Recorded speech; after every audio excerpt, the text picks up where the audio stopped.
अस्सलाम वालेकुम students.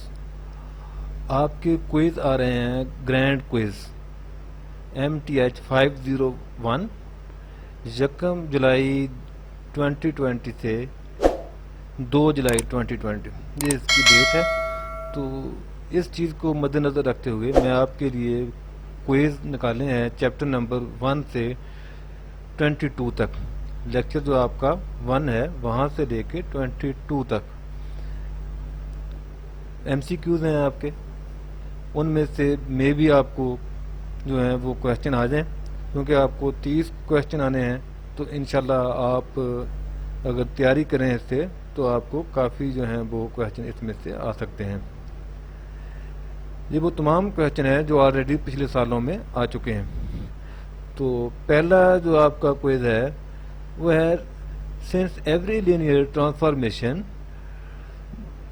T R's power n right through R's power m is actually matrix transformation, then which of the following is the alternate notation of the transformation?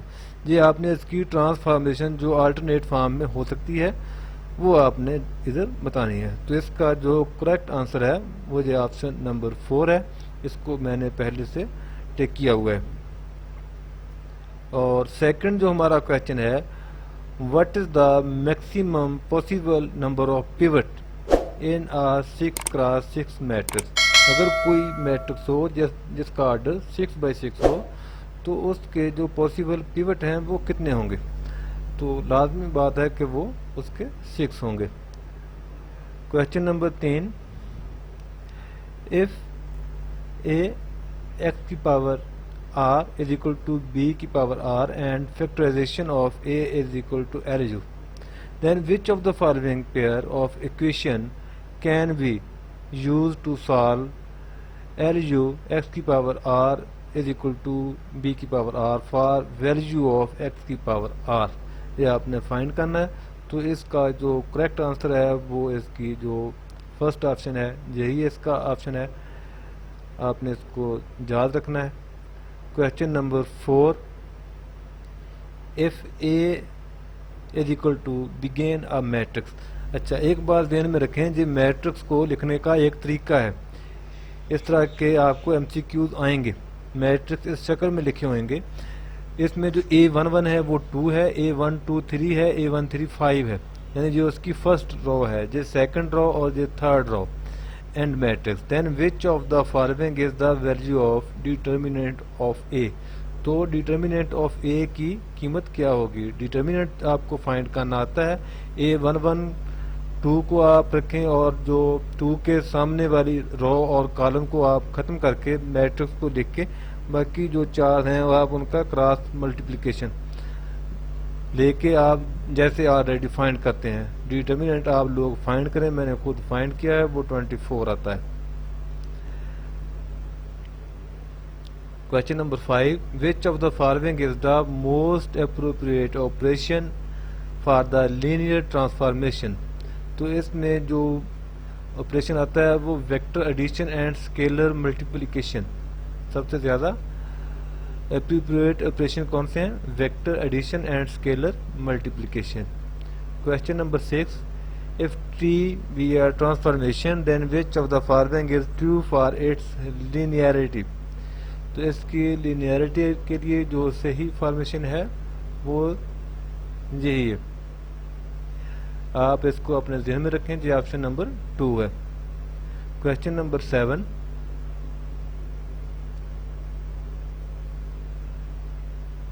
वो कहता है कि if a system of equation is solved using the Gaussian-Seidel method, then which of the following is not true about the matrix M that is derived from the coefficient matrix? तो इसमें आपको एचिलॉन form में convert करना अगर form को आता है तो डायगोनल में जो नीचे वाली अगर तमाम एंट्रीज 0 हों, जैसे एचिलॉन फॉर्म में आप करते हैं, डायगोनल के नीचे वाली अगर तमाम एंट्री 0 होंगी तो वही इसका सही आंसर होगा। यही इसका सही आंसर है। Two simultaneous linear equation in 2 वेरिएबल have no solution if their corresponding linear are parallel or distinct. अगर वो पैरेलल हो और डिस्टिंक्ट हो तो उसका कोई भी नहीं होगा, सोल्यूशन उसका कोई भी नहीं होगा। तो question number 9, which of the following is the coefficient matrix for system begins. ये कोई सिस्टम है, मैट्रिक्स है जो इधर से शुरू हो रहा है, थोड़ा सा लंबा लिखा हुआ है। इसको मैं शॉर्ट फॉर्म में करता हूं ताकि आपको ये सही तौर पे नजर आ सके।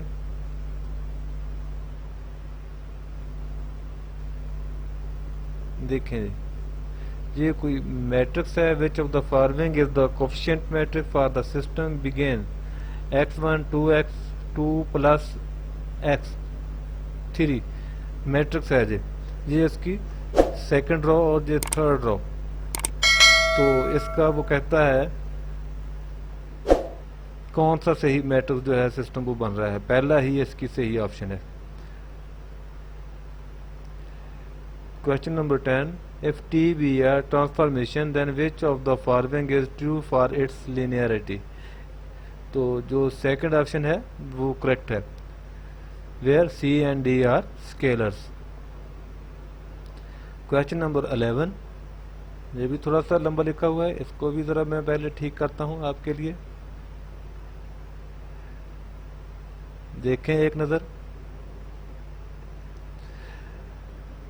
In the end matrix is -1 and the matrix B is obtained by adding 2 times of the second row in the first row of the matrix A, then which of the following is true for the matrix B। its determinant is -1, तो इसका determinants -1 होगा अगर कोई matrix है जो कि -1 है। And the matrix B is obtained by adding 2 times of the second row। आप उसकी किसी रो में कोई चीज ऐड कर दें या माइनस कर दें, इससे मैट्रिक्स के डिटर्मिनेंट पे कोई फर्क नहीं पड़ता होता, आपको पता है इस बात का। तो लिहाजा उसका जो डिटर्मिनेंट है वो अगेन -1 ही आएगा, जैसे इधर लिखा हुआ है। तो लिहाजा first option is correct option. Question number 12, two simultaneous linear equation in 2 variable have no solution. वो कहता है कि इसको भी जरा थोड़ा सा सेट कर लो।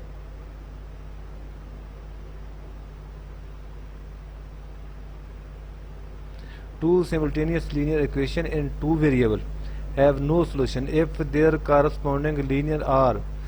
ये मेरे ख्याल में पीछे भी इस तरह का एक क्वेश्चन आ चुका है, उनका सॉल्यूशन कभी नहीं होगा अगर वो पैरेलल होंगे और डिस्टिंक्ट होंगे। पहला ही इसका सही ऑप्शन है, से इसका सही आंसर है।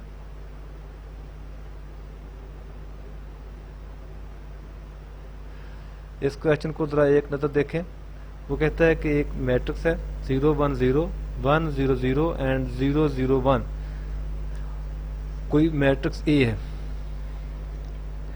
तो इसका डिटर्मिनेंट क्या होगा आप फाइंड करें। मैंने फाइंड किया है तो इसका डिटर्मिनेंट -1 आता है। ये जो सेकंड वाली ऑप्शन है यही करेक्ट ऑप्शन है। एक बात ध्यान में रखें, जिस तरह ये मेथड लिखा हुआ है इस तरह आपको वहां पे क्वेश्चन आ सकते हैं इसी शेप में लिखे हुए। क्वेश्चन नंबर 14, इसको देखें। वो कहता है कि if V1 is equal to 2 2 2 and V2 0 0 3 and V3 0 1 1, ये कोई स्पैन है R3 का। Then which of the following is true for any arbitrary. तो ऑप्शन जो बी है ये बिल्कुल करेक्ट है, इसको आप ध्यान में रखिएगा। क्वेश्चन नंबर 15, वो कहता है कि इफ v _1 की power r is equal to 2 1 और v _2 2r की पावर r 3 4 है, जिस तरह का एक मैट्रिक्स है, वो कहता है वो इनमें से कौन सी बात इसके बारे में सही है कि वो लीनियरली इंडिपेंडेंट है या डिपेंडेंट है। तो जो इस तरह का मैट्रिक्स होगा वो लीनियरली डिपेंडेंट मैट्रिक्स होगा। तो जो फर्स्ट ऑप्शन है वो ही इसकी सही ऑप्शन है। क्वेश्चन नंबर है 16, इधर भी उसने एक मैट्रिक्स लिखा हुआ है। देखें जरा इस मैट्रिक्स को, और इस शेप में मैट्रिक्स को लिखना और पढ़ना भी आप लोग देख लें जिन्होंने पहले इस शेप में नहीं मैट्रिक्स को देखा, कि कोई मैट्रिक्स है 4 3 5 और सेकंड रो है 3 1 1 और third row 5 7 and 7 is 32 and the matrix B is obtained by multiplying and row of A with n. कहते if the independent of the matrix A begin, वो अगर इस तरह से शुरू होता है और उसका जो डिटर्मिनेंट्स है वो 32 है, and the matrix B obtained by multiplying any row of A with n, वो आप कैसे हासिल कर सकते हैं? is determinant is 31 to 8, अगर आप उसकी मैट्रिक्स बी आप ऑब्टेन करेंगे, मल्टीप्लाई करेंगे रो ए को, तो उसका जो डिटर्मिनेंट आएगा वो 128 आएगा। क्वेश्चन नंबर 17 देखें, इसको भी एक नज़र।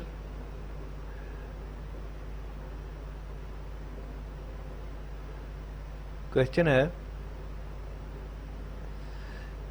कोई मैट्रिक्स है 2 1 4 3 एंड बी कोई सेकंड मैट्रिक्स है, तो वो क्या ये इक्वल मैट्रिक्स हैं? देखो 2 1 और 4 3, 1 और 1 2, 2 -1 1, तो बिल्कुल ये दोनों इक्वल मैट्रिक्स हैं। ये क्लास 6 का क्वेश्चन है, बहुत आसान। क्वेश्चन नंबर 18, ये देखो ये सेट हो गया। क्वेश्चन नंबर 18, इसको ज़रा देखें।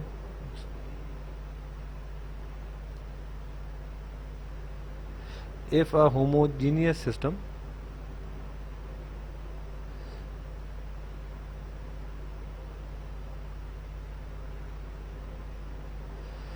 Ax is equal to 0 has a trivial solution, then which of the following is are the value of the vector x?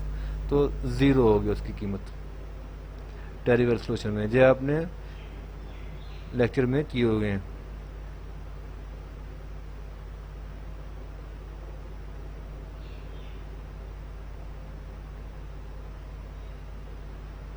अगला क्वेश्चन देखें, question number 19, since every linear transformation right through is actually matrix transformation, then which of the following is the alternate notation for the transformation? तो इसकी alternate क्या होगी? जो option 4 है, यही इसका करेक्ट आंसर है। क्वेश्चन नंबर है जी 20, ये भी कोई मैट्रिक्स है, इसका भी आपने मेरे ख्याल में डिटर्मिनेंट ही फाइंड करना है, सिर्फ दूसरी शेप में लिखे हुए हैं। बहुत आसान है इसका डिटर्मिनेंट, जब आप फाइंड करेंगे तो बिल्कुल वो एक आएगा, आप इसको फाइंड करके चेक कर लें। जो मैट्रिक्स होगा 1 0 0 0 1 0 0 के और 1, मेरे ख्याल में इधर आपने के की वैल्यू फाइंड करनी है, तो उसका आप जो है आंसर वो 1 आ रहा है। विच of the following is simplified from, इसको भी एक दफ़ा ज़रा सेट कर लें ताकि ये लंबा चला गया आगे।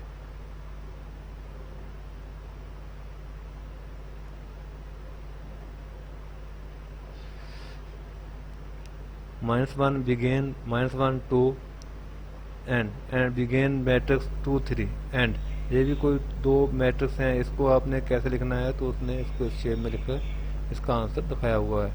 तो ऑप्शन नंबर जो 3 है यही इसका करेक्ट आंसर है। क्वेश्चन नंबर है जी 22, इसको भी आप ज़रा देखें ये किस फॉर्म में लिखा हुआ है। इस फॉर्म में आपने क्वेश्चन को लिखना और पढ़ना सीख लेना है, ताकि जब आप क्विज को हल करें तो आपको कोई मुश्किल पेश ना आए। तो सेकंड ऑप्शन इसका सही जवाब है। 7x is an algebraic term in which 7 is dash and x is dash. 7x अगर कोई अलजेब्रिक टर्म हो तो उसमें जो 7 है वो कोफिशिएंट होगा और x वेरिएबल है। बहुत आसान सवाल है, ये भी इसका correct answer. Which of the following is simplified from फलां टू फलां, इसको भी ज़रा मैं आसान कर दूँ ताकि आसानी से पढ़ा जा सके।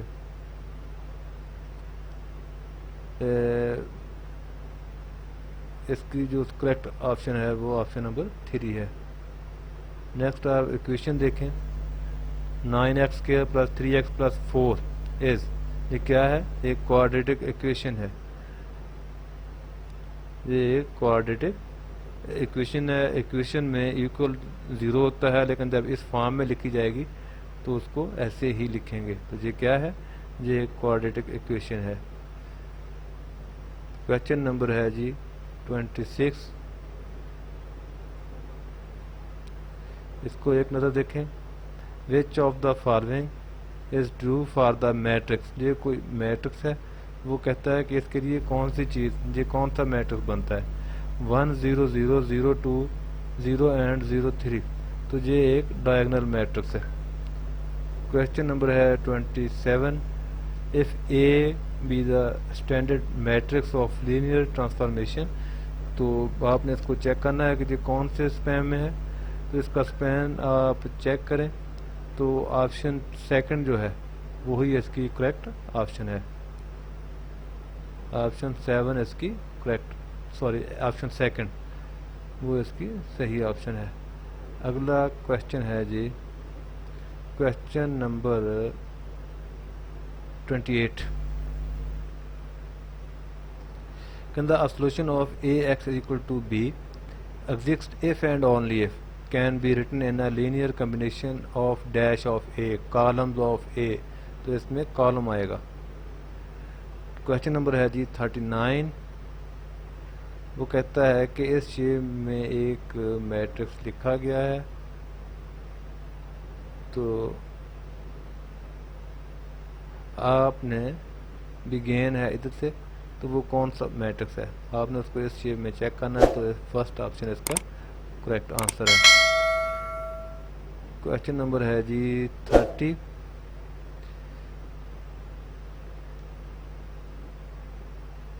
देखें इसको एक दफ़ा। विच of the following is the simplified form.